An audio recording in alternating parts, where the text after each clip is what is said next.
আসসালামু আলাইকুম এভরিওয়ান। আজকে দুপুরের লাঞ্চে ছিল মরিচ বাটা ভর্তা। এটা দেখতেই পাচ্ছেন যে আমি একদমই কম পরিমাণে নিয়েছি, কারণ এটা নেওয়ার আমার এর চেয়ে বেশি সাহসে কুলাচ্ছিল না, বিকজ এটা এতটা পরিমাণে ঝাল হয়েছিল।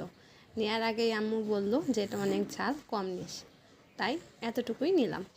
দেন নিলাম ধনিয়া পাতার একটা ভর্তা, এটাও মোটামুটি ভালোই ঝাল হয়েছিল, তাই পরিমাণ একদম কম নিয়েছিলাম।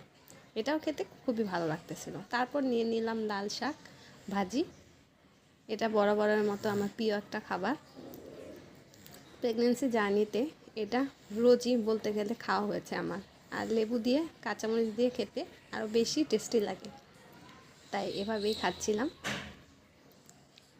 তারপর নিয়ে নিয়েছিলাম মাছটার নাম বলতে পারতেছি না, বাট এটা সিম দিয়ে আর নতুন আলু দিয়ে রান্না হয়েছিল। এটা খাচ্ছিলাম লেবু দিয়ে নিয়ে। মাছটা একদম লাল লাল করে ভাজা হয়েছিল, বিকজ আমি একটু লাল মাছ ভাজাটাই পছন্দ করি। লেবু দিয়ে অনেক ভালো লাগে।